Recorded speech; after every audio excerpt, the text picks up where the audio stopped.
on. And then I will start. High profile panel and me. I love these kinds. Yeah, no, it's like Sesame Street. You know, I'm the one that doesn't belong here. So anyway, well, let's get going. So welcome to the post-election webinar hosted by Catholic Investment Services. Thank you for joining us today. My name is Tom Lanctot, and I'm privileged to serve as the Chief Executive Officer of Catholic Investment Services. My colleague, Zayla Estarjan, who has done a great job organizing this program, is at the Zoom control panel. Enormous thanks to our all-star panel. I'm giving them a big build-up if you've been listening, who you will meet shortly. Today's format will be conversational, and I will act as moderator. There will be time for audience questions after the formal part of the program. So please use the Q&A feature, not the chat feature, but the Q&A feature on your Zoom screen to submit a question. Our audience is muted, and the call is being recorded. Catholic Investment Services was founded by some of the investment industry's most respected leaders to address the investment challenges faced by Catholic organizations.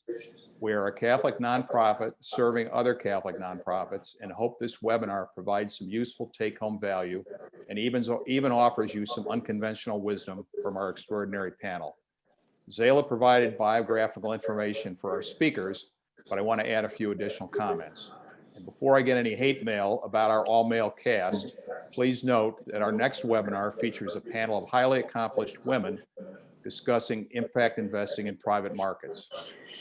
CIS was privileged to partner with Hamilton Lane CEO Mario Giannini and his colleagues on the CIS Catholic Impact Fund, which recently completed its fundraising. Hamilton Lane focuses exclusively on private markets and manages or supervises more than $478 billion in assets. Mario and his firm are innovative and effective advocates for ESG and impact investing. CIS co-founder and board chair Scott Malpass is the recently retired Chief Investment Officer of the University of Notre Dame, where for 32 years he was responsible for investing the university's endowment and other assets of over $14 billion. The Notre Dame Endowment is the 7th largest private university endowment in American higher education and the largest at a Catholic university. Jay Willoughby is the Chief Investment Officer for the CIS Catholic Endowment Fund and other large global portfolios managed by our partner, the Investment Fund for Foundations. TIFF has a long and proud legacy as an investment manager for nonprofits across the U.S. Jay is a very accomplished and thoughtful investor, but one of the things I like about Jay is that he is a really smart guy who doesn't feel obligated to keep reminding you how smart he is. Before our program begins, please join me in a particularly timely pandemic prayer that we have borrowed from Sister Mary Ann Pajakowski of the Sisters of the Holy Cross. Please join me. May we, who are merely inconvenienced by this pandemic, remember those whose lives may be at stake. May we who have no risk factors remember those who are still vulnerable. May we who have the luxury of working from home remember those who can't work from home and have to make difficult choices. May we who have the flexibility to care for our children when schools close remember those who have no options. May we who have to cancel trips and vacations remember those who have no place to go or can't afford a vacation. May we who might lose money in a tumultuous economic environment remember those that might not have money to lose. May we who can settle in and be safe in our homes remember those who have no homes. And during this time when we cannot physically wrap our arms around each other, let us find ways to be the loving embrace of God to all. Amen. Amen. Thanks again to our exceptional panel, and let's get going. So we hope today to cover 4 themes: COVID, election consequences, the geopolitical situation, and diversity, ESG, and impact. We face a new president, second Catholic to hold the office, a contentious presidential transition, a closely divided Congress, and a stubborn pandemic and a fragile economy. Now, we have 3 really smart guys with lots of mileage on our panel. Jay, you've got a CFA. Mario, you have 2 law degrees. And Scott, you've got 2 degrees from Notre Dame. So I'd like each of you to share with us, maybe starting with Scott, what are each of you worried about in the short and long term? And what, if anything, are you doing about it? What are the risks and where do you see opportunities? So Scott, why don't you kick it off if you would? Thank you, Tom, and hello and greetings to all of you. Thank you for joining us. today? Well, anybody who's managed money is always concerned about everything. And in this environment, there's plenty of candidates to be worried about. Certainly, something I think about is just the massive amount of debt and central bank balance sheets, the excessive amount of debt in the world, and massive budget deficits. And what does that mean long term for global growth? There's also a lot of unresolved issues right now. Certainly, the control of Congress in the United States is now still an open issue. We'll know that in early January with the Senate, but that's still an ongoing situation. So control of Congress is an issue. Brexit and the outcome of Brexit is still unresolved. And we could sort of go around the world and you could raise a lot of different geopolitical issues. So there's always a lot of things. And by the way, every cycle has a number of different issues. They may be different, but there's still always things that concern you as an investor. Certainly on the more positive side, innovation and the pace of innovation in the world is as fast and as strong as I've ever seen it. There is so much going on in new technologies being developed, and that's always during my career. I've always said that's the one theme that I've always had is innovation. Whether it's going back to hardware and then software and then social media and now the cloud and artificial intelligence. So there's a lot there that's causing disruption in various industries around the world, and that will certainly continue and create tremendous opportunities for investors as well.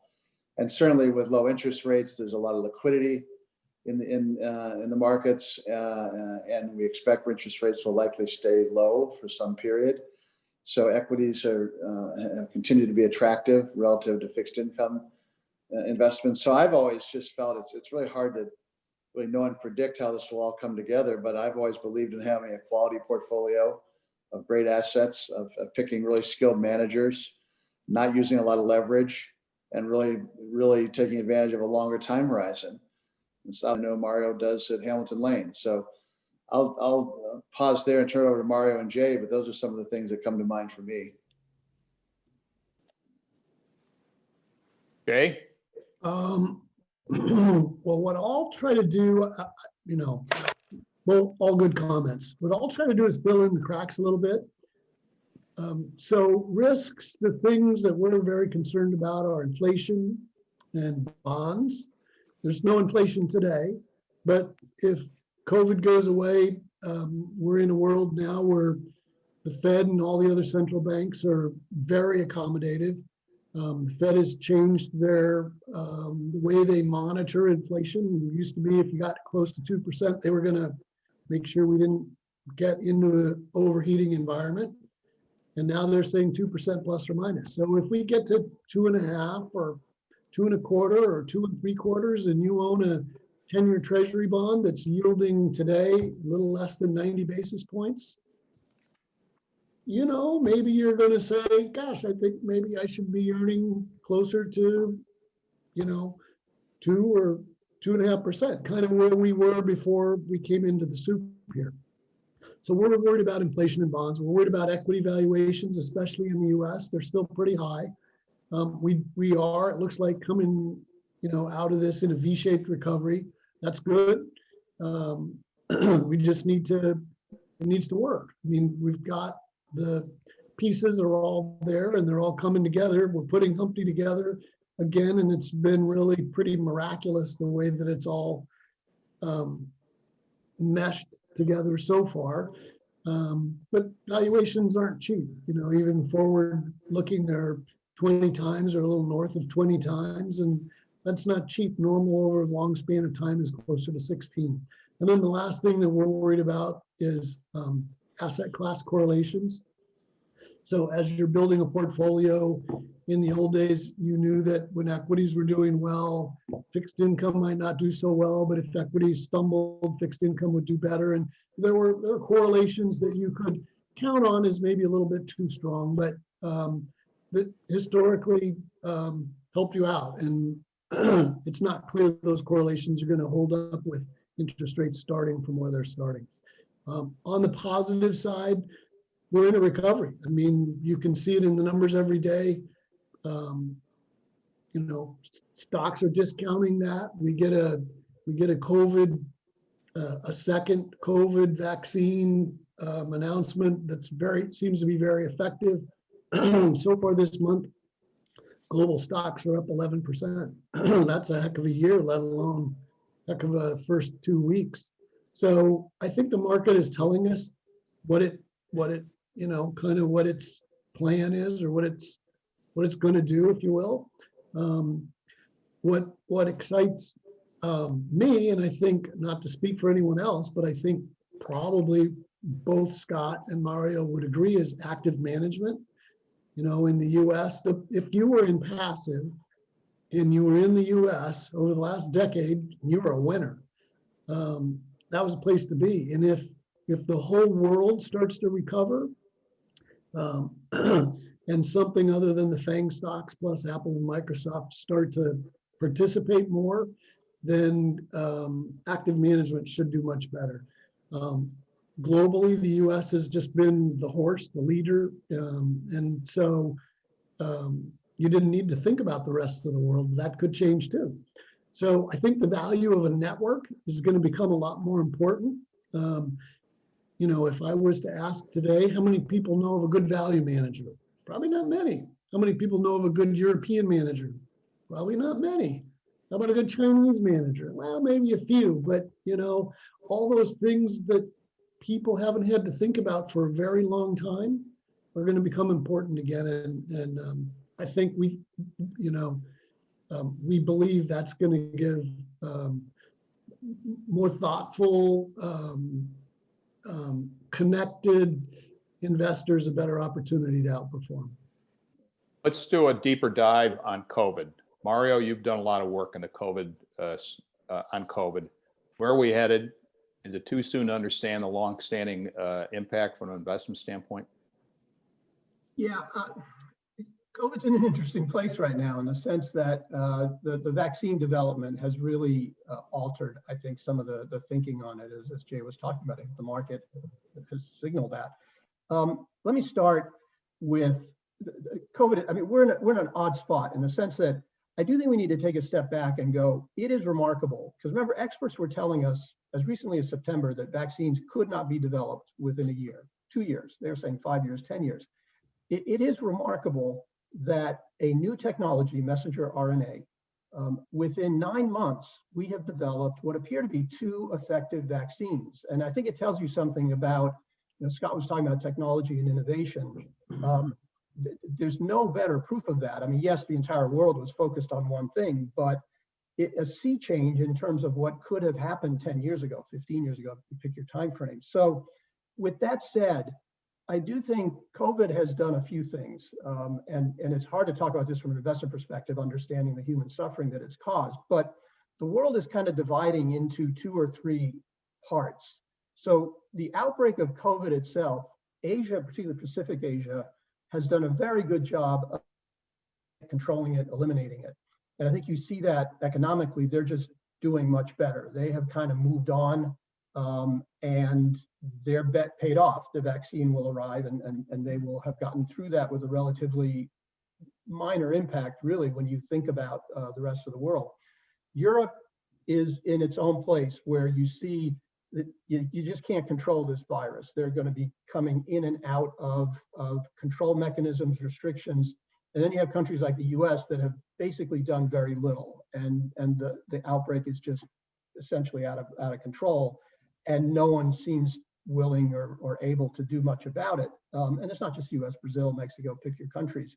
So the odd place we're at is that now we're going to all have a frame of mind of COVID is gone, we have a vaccine. But we have a very, very challenging 4 to 6 month period ahead of us as COVID goes through these Western, basically, economies and societies. And how we deal with that will be important. It will have an economic impact, and it will have a longer term impact. The other thing with COVID that from an investment perspective is really interesting is everyone talks about how is the downturn and the recovery like 2000 or 2007. What COVID did is it didn't matter how good an investor you were. I look in the private markets. In '07, if you over-levered, you were in trouble. In 2000, if you did a lot of internet stuff, you were in trouble. It didn't matter. It was just a luck of where you were in an industry or parts of an industry, whether you were successful or not. We've never had that before. It also, I think, and we'll talk a little bit about this, when you think about government response, in '07, the bankers, the finance system was the bad guys. We all caused it, we triggered it, we needed to be punished. You had to do things to make sure we didn't benefit. This time, I think as part of that risk issue, nobody's at fault. No one did anything wrong. And it's why I think you have a much different central bank and fiscal response. It is save everybody, just save them all. It doesn't matter who, it's different. So I think COVID as a pandemic that we've never encountered before has some real investment implications, has had up to now.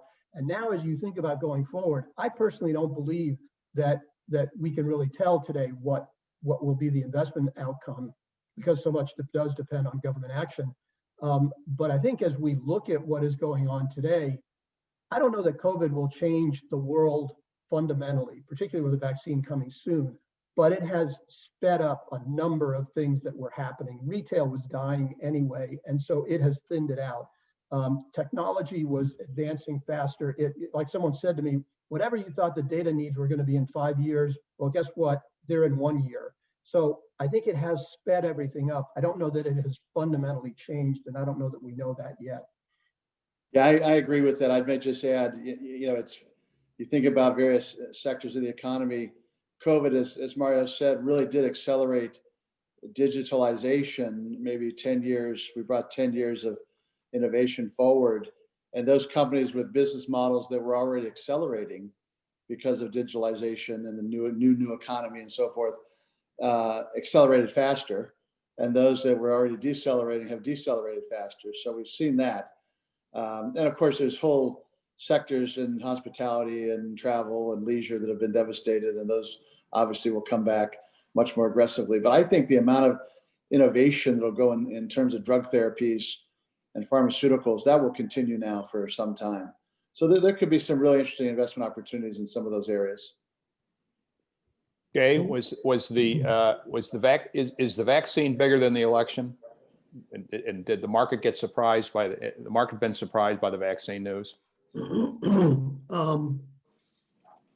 So I think that anytime the market goes up, double digits, 11%, like I said, in a couple of weeks, it was surprised. I think it might have been surprised by the good election news, if you will, of a split government. We've been hoping for a split government since before this thing really got going. And as Scott said, presuming that Georgia doesn't vote 2 Democrats into the Senate, we're going to have split government. And I think that's a big part of it. But I do think that the COVID vaccines are too, because it was those days. It's today where value is really outperforming growth. And on the previous Monday, when Pfizer announced, value really outperformed growth. So you need an event, you need something to trigger, if you will, a change in dynamics. And so at the beginning of this month, growth stocks, I'll just use in the United States, were up 30%. Value stocks were down 1%. So, I'm sorry, that's where they were today. At the beginning of this month, growth stocks were up 20 and value was down 12.75. So value's up 13% versus growth up 8. That doesn't sound like a lot. They've come back a little bit, they're still behind by 31%. This fever, I call it a fever.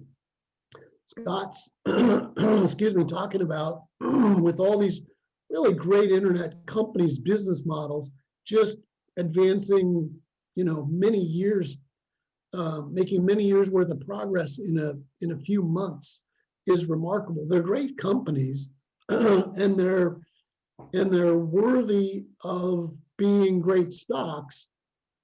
But to sort of circle back to one of my concerns about the marketplace, they're pretty expensive.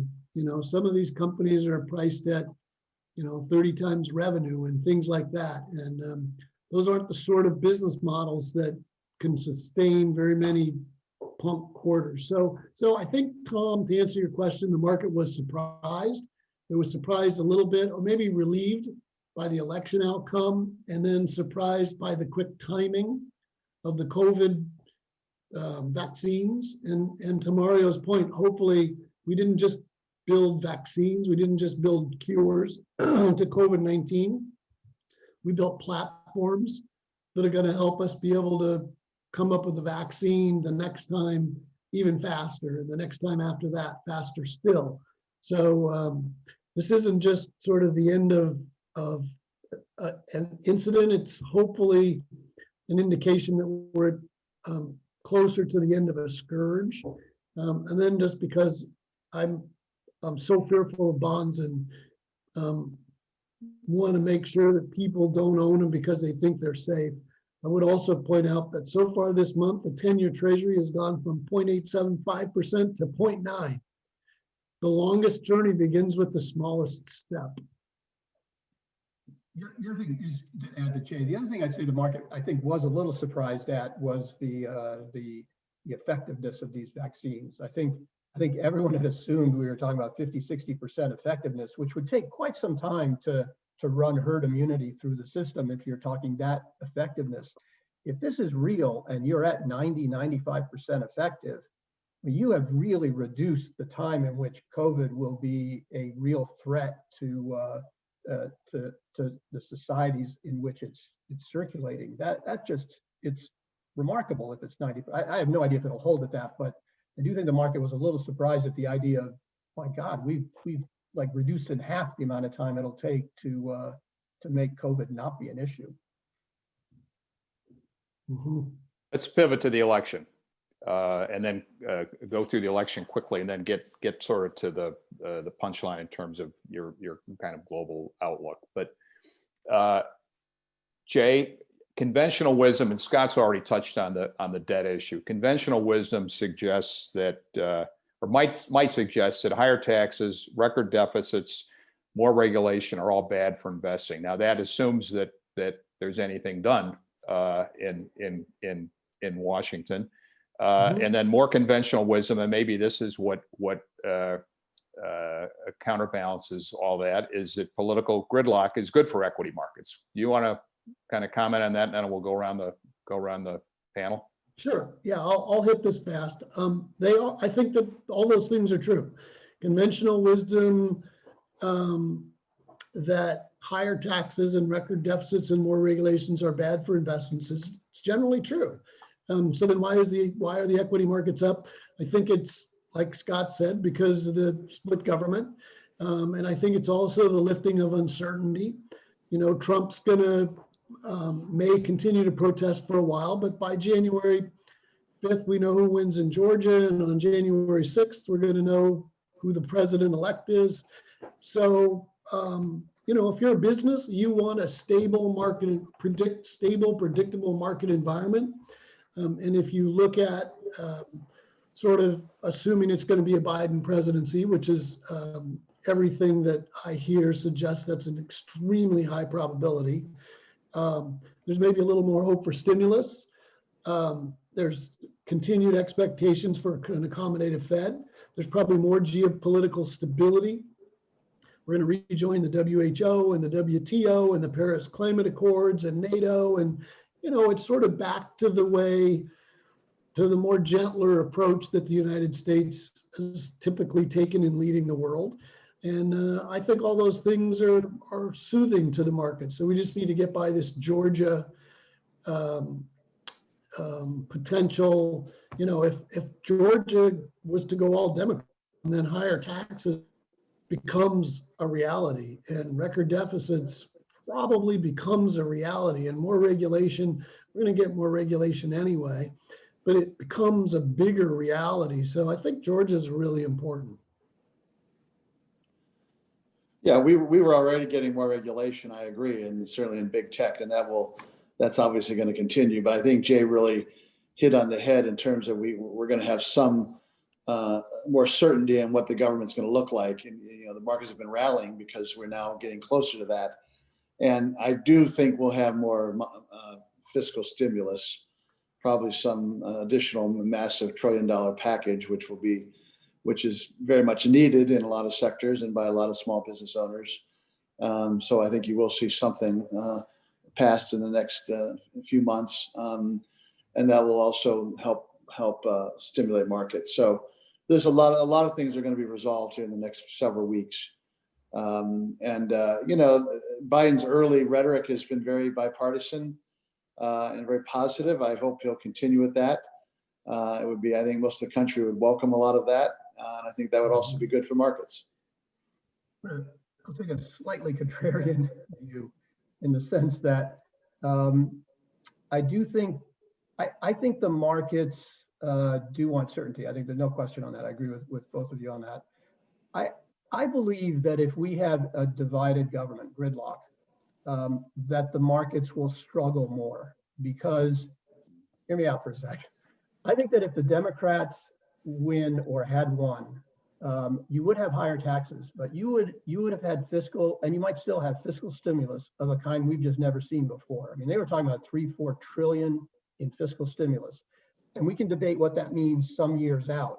But I think when you put that amount of fiscal stimulus, it'll be both short-term and long-term with infrastructure spending, all sorts of, the Democrat dream scenario. I think that combined with a Fed that has said, I'm going to wait till I see inflation before I act. I think you have a 1 or 2 year economic window of growth that would be just unbelievable. And I think in a gridlock scenario where you don't have as much fiscal stimulus, in fact, probably very little, and you have no tax increases in a Republican Senate, I think the markets will struggle out a few months. I think maybe they'll relieved early because we're used to gridlock being a good thing. I don't know that in this environment, the market will be happy for that much longer and really struggle in that kind of scenario. The only thing, Mario, that might be a counterbalance to that is that the Democrats were going to raise corporate taxes to 28%. And so if round numbers, your profit margins are 50% and you're giving away 28 instead of 21, that's a sort of a 14% hit to profitability, which is that's a year's worth of profit growth, a good year's worth of profit growth. So yeah, I agree.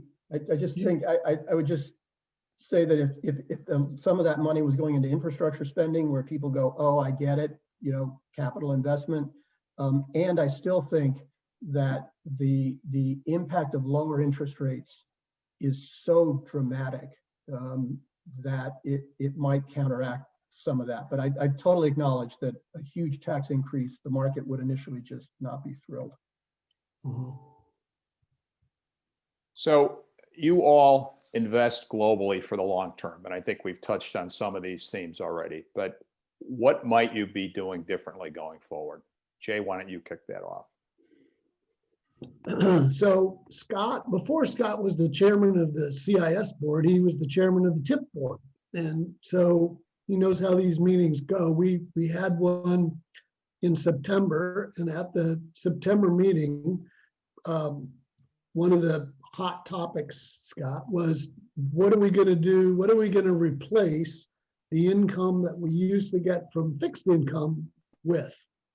And so we've been searching and searching and searching for ideas that we think make sense. As there's no silver bullet. I guess to cut to the chase, there is no silver bullet. So what are we going to package up to try to replicate some good current income, some yin to the stock market's yang, some portfolio diversification, something that when stocks really go down, you can rebalance. It's got the liquidity, you can get money out to rebalance into stocks. What is it that can provide that package of characteristics? And that's a hard call, Tom. We've bought one public REIT that is essentially all cash. It's run by Zell in your neck of the woods. And they've said that what they're trying to do is they think that the stress in real estate's going to get to be a lot more, and they want to be opportunistic. So we think we've made a real estate investment. Scott and I spent a number of hours talking about this in the past. There aren't any good private real estate funds. And we think we found the best alternative there is. It's run by Sam Zell. It's daily liquid. There's no management fee. I'm sure they get a few options every year, so there's a little bit of an incentive fee, but it's a shoulder-to-shoulder investment.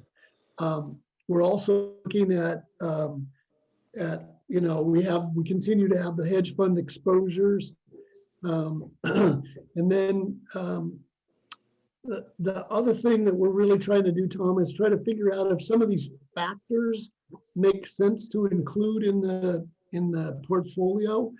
And the one factor that our board all agreed on is we're going to need to increase our equity exposure probably by around 5% or so. So what you'll see is we've historically run the hedge fund portfolio at around a 0.2 beta to equities. If we run that at a 0.3 beta to equities, and it's 20% of the portfolio, that adds 2% or so of equity exposure. We might take up the real equities, the direct equity exposure by 2 or 3%. That's kind of how we'd get there. So nothing dramatic. But we need to figure out ways that we can add to the returns that we used to be able to generate on the fixed income side and just aren't there anymore because of the low starting rates. Mario? In terms of on the global side also? Yeah, I think let's step back and take a sort of a geopolitical overview and just your thoughts there. I think that, it's funny, as we would talk to investors outside the US, they were all like, well, if Trump doesn't win, then the tension with China will ease, right? Like that'll be better. It won't. I think that one of the great mischaracterizations is that, remember, the Republicans were always pro-China trade in terms of the geopolitical environment. So I think the rhetoric may be reduced, but I think from a geopolitical standpoint, the China-US friction will continue to be one of the defining things about being a global investor. And I will say that certainly on the private market side, what you're seeing is a real shift to, if you're going to invest, for example, in China, you're going to do it for domestic China growth. You're not going to get anywhere near export import industries. You're just not going to go there because there's a view that this will not change, and that what will change Biden administration is it will become more multilateral, which ironically will make it an even bigger issue, because if Biden is successful, for example, in having Europe join in some anti-Chinese initiatives, then it's not just US and China anymore. So I think as you think about a global environment, and then, for example, if you're investing in China as a US investor, are you completely comfortable that nothing is going to happen in China to change the rules? I think there's a real concern around some of that. So as you think about globalization, and as a global investor, it's harder, I would say, today than it was 4 years ago, because you just need to be aware. We're talking about regulation in the US, which will increase. It will also make investing from a global perspective a little bit harder, because you're going to have a lot of made in the US, a lot of US oriented things that will now be required. So I think as a US based investor, investing globally, I think just became a little bit harder. That isn't going to change. I think you have to be global. There's no way you can just be a US or European or whatever investor you are. But I would say the degree of difficulty is a little bit higher, both economically figuring out where the different places are moving, and politically. It's just not going to get easier. Yeah. Well, Scott, you're a longtime investor in China and India and other parts of Asia. What are your thoughts? No, I agree with Mario. I think there was a time, 20, 25 years ago, 30 years ago, when everybody sort of had their bucket for Europe and for emerging markets and so forth. And what we learned was that it really wasn't all emerging markets, for example, that were that attractive. In fact, most of them are very unattractive. And at least at Notre Dame, we ended up really focusing on China mostly because of scale, and also India. And we really haven't done much in any of the other emerging markets. I mean, look, China is the largest and fastest growing market in the world, major market in the world, and it's going to be for a long time. And it's also still one of the most inefficient, which is a very unusual combination. So if you can partner with and have access to the best domestic investors, and I agree with Mario, you really want to be investing in domestic China, then you're going to earn outsized returns. And I know Jay has worked hard on that at TIFF and with the CIS portfolio and done a great job with that. And I still think that continues. So I think China is an absolute necessity for a global investor as long as you can access the right people. And if you can buy those top 10 or 15 or 20 companies in China, you're going to do very, very well. And India is going through a lot of structural reforms, continues, it's sort of an ongoing process, but they continue to do that. And so I continue to be very positive on India for the same kinds of reasons, but also because of the accelerating pace of structural reforms under the current leadership. They also have a much longer term equity culture in India than say China.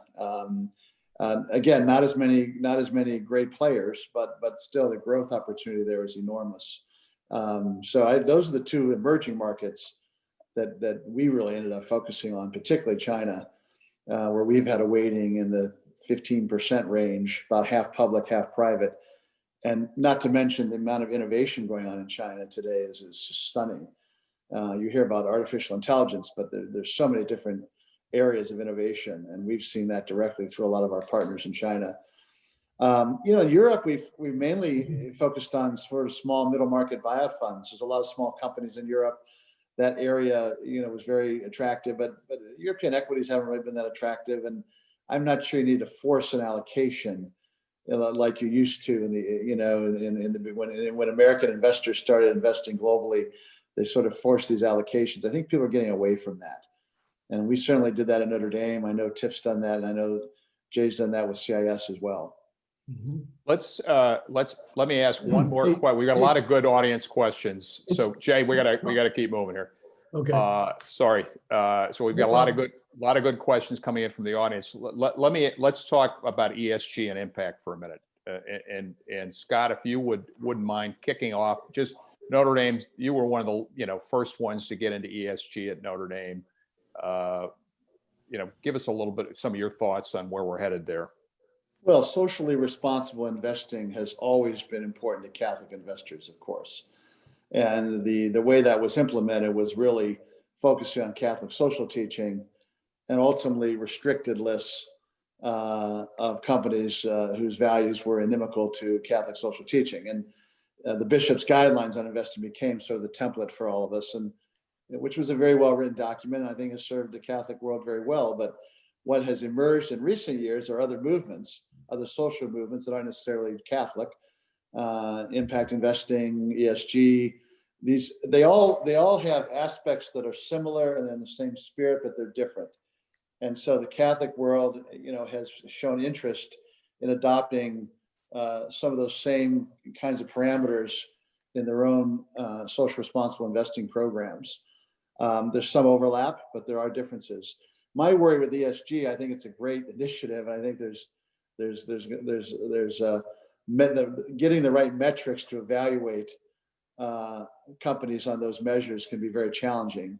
The governance part is more established, but environmental and social metrics are much harder. So Wall Street kind of created a very commercial approach to it, which really wasn't that helpful. And I think today people like Hamilton Lane and CIS and others are trying to develop a little more thoughtful approach to melding some of these various types of social investing programs, including impact investing, I'm very impressed with some of the work Mario's team has done in various sectors of the economy and finding really great companies that are doing developing fabulous new technologies and approaches that'll really reflect very positively in the ESG sector. So they are starting to come together a bit. There's room for that to happen, but we aren't there yet. We have sort of one set metric that can evaluate all of that. So it still takes a lot of judgment and oversight and skill. And that's something that obviously that Jay's doing for us at CIS. Mario, thoughts on impact and maybe just a brief mention of diversity? It is probably, I would say, if we're 3 years, 5 years from now and look back and say what has been the biggest change, this will be it'll be one of the top 2 or 3, if not the top 1, in terms of the investor move towards more ESG involvement, engagement in investments. And diversity is one of them. There is no longer a discussion you have, certainly in the US, but globally, around managers, around portfolio companies that doesn't involve diversity. What you're doing, what you intend to do. And I think Scott's point is the key one around all of this. The measurement is way behind the desire. And I think that ESG and diversity mean something different to everyone you talk to. And that has to begin to change. Because right now everyone is saying, I want an ESG investment. And then when you probe, what do you want?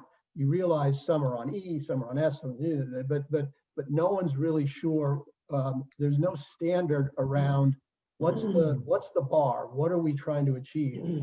But we'll get there because it is, and the pandemic has accelerated. When you talk about one of the things that has accelerated, it's accelerated in a number of ways. One is this view that our environmental policies have contributed to this pandemic and will contribute to future pandemics. So, people don't want that. The other place where it has really changed it, interestingly, is in the energy sector. So that sector, I can talk about the private side, has been demolished in the private sector. And no one wants to go back to it in the fossil fuel side because of ESG concerns. And there's a huge push to be doing more in renewables, to be doing more in green energy. But again, I think Scott's point needs to be repeated 100 times. What are you measuring? How are you measuring it? And what does it mean? Because I do worry a little bit that we have all these different things and we think we know, but no one has it yet. And I think we need to spend more time around those measurements. Jay, I know you've been active on a leader in ESG. Any final thoughts before we go to the audience questions? These are the most sticky challenges I think ESG investing faces. I'm on the board of SASB, the Sustainable Accounting Standards Board, and we're trying to help rationalize the space. So you've got SASB and TCFD and GRE, and there's 1,000 of them, and each one has their own framework. And so what we're trying to do is see if we can't get several of the most important ones together to try to make some sense out of, let's call it the measurement side. And then I know, I think this may be what ultimately, Mario, maybe you guys will want to do, maybe we'll want to do, I don't know, whose platform where he can open up, let's call it capacity in an investment. And he'll say, this investment is going to be for people who want to build a bridge from one side of the river to another in a faraway place to provide economic opportunity for those on the other side so they don't have to walk 30 miles around to get to town.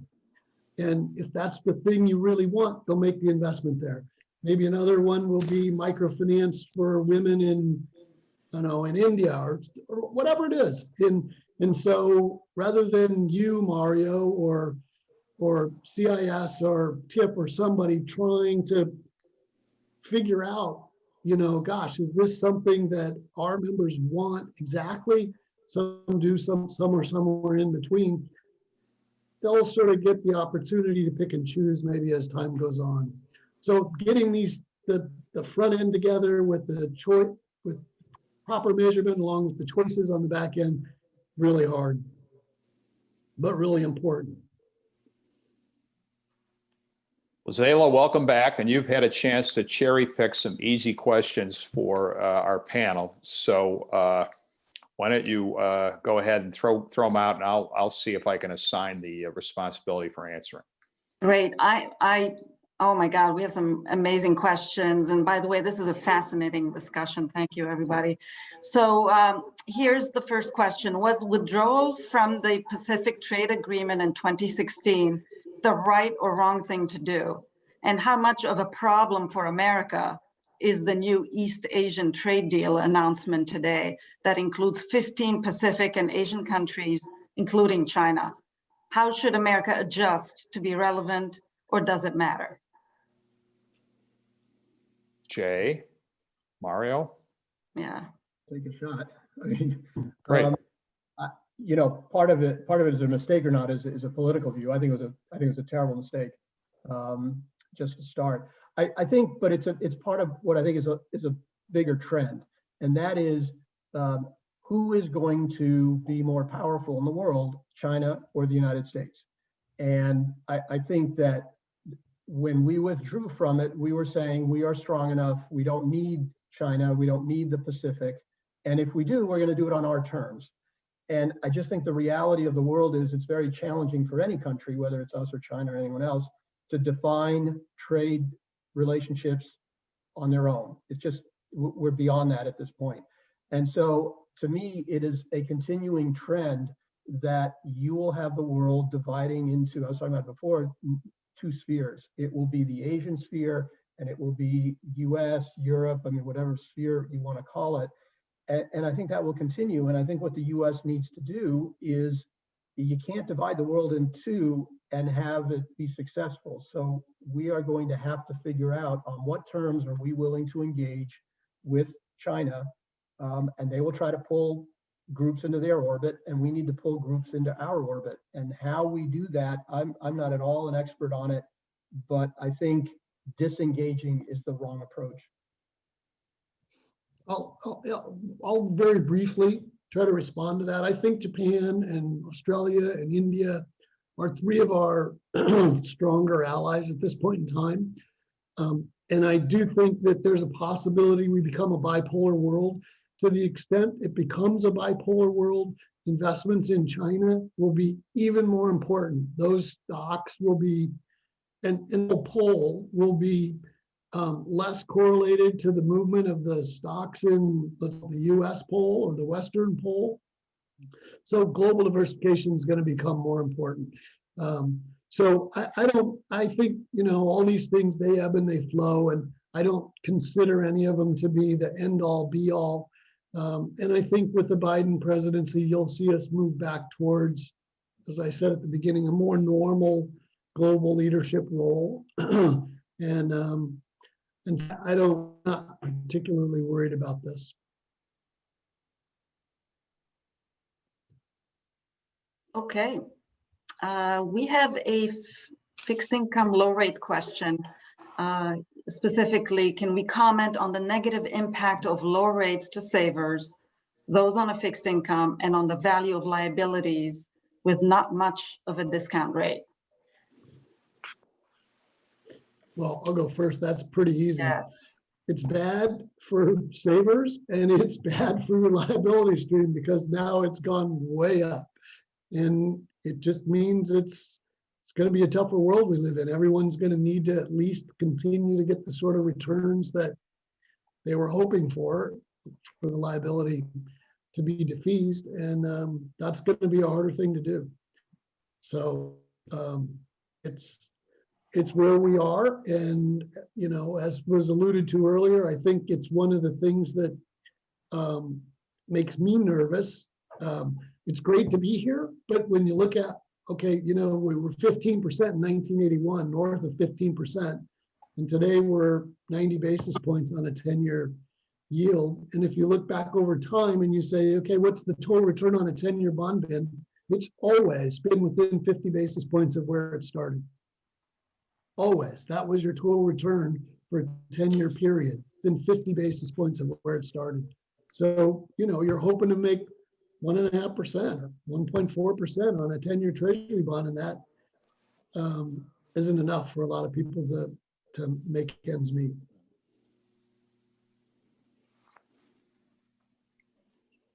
Zayla, go ahead. Okay, we have like a continuation of an impact question. And here's the question, it's a little long. In the midst of an economic downturn that has disproportionately harmed low-income and disadvantaged populations, and as both Catholics and investors, how does CIS or other Catholic investors think about ESG and impact? Specifically, when it comes to foundations, have you considered optimizing impact returns against targeting commercial returns and then donating them towards charitable causes from both an impact and return standpoint? And what are the pros and cons of program-related investments?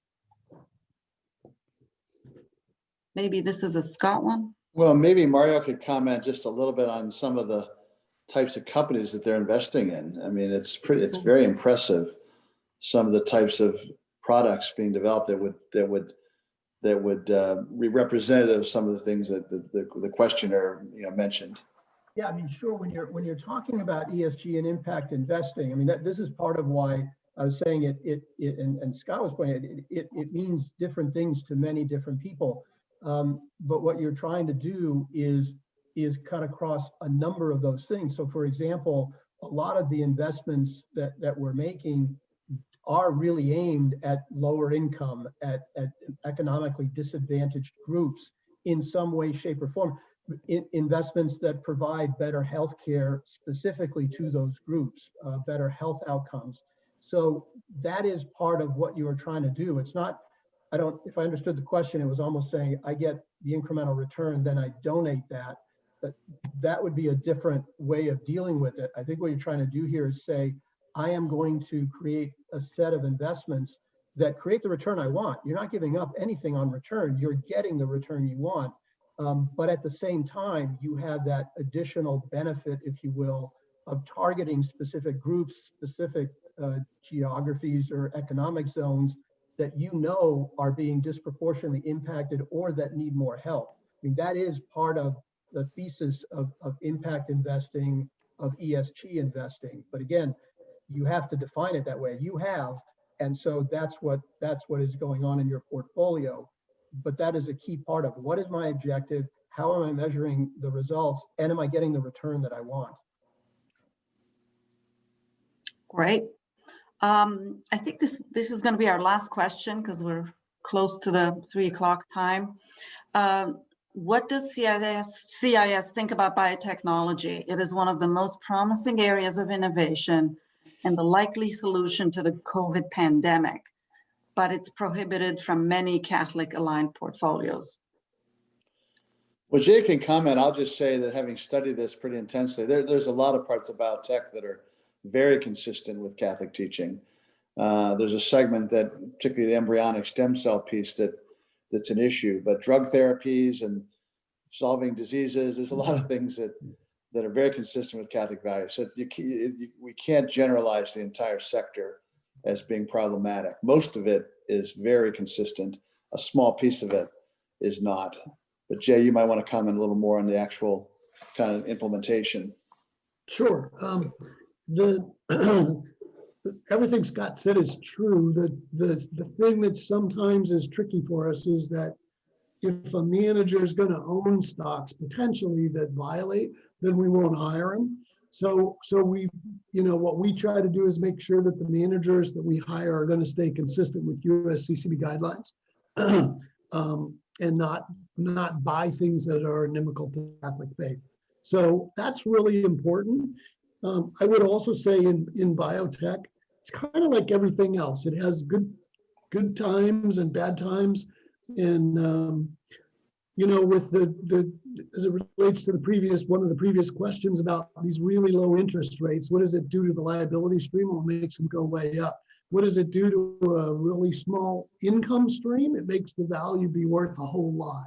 And so these biotech firms that may make some money many, many years out into the future trade at much higher valuations. So biotech has had a really good run sort of through here. A lot of these bigger, high quality healthcare companies that have been around for many, many years, they may underperform this year or last year, but over the long span of time, they make really good investments. They make, for us, to invest in. They make really good investments for us. So I think we can continue to compete in a straight up way, giving up returns in the public equity sphere as well. There'll just be times where it's a headwind and then times where it's a tailwind. And, you know, one of the things that probably we all should talk about is constructing an index that sort of reflects that so that we can actually show you, yeah, it was a headwind this year or a tailwind this year. And you know, you can get a better sense of that. But I think most people would be surprised. It's not always a good thing. And I think Mario's got an advantage in that in the private markets, you can focus more on the biotech investments that are compliant with Catholic social teaching. So I think that's one other consideration. So thank you again to our great panel. This is based on the emails and texts I'm getting. This has been a very successful program. So we're very grateful for your participation. Thanks to our audience for joining us.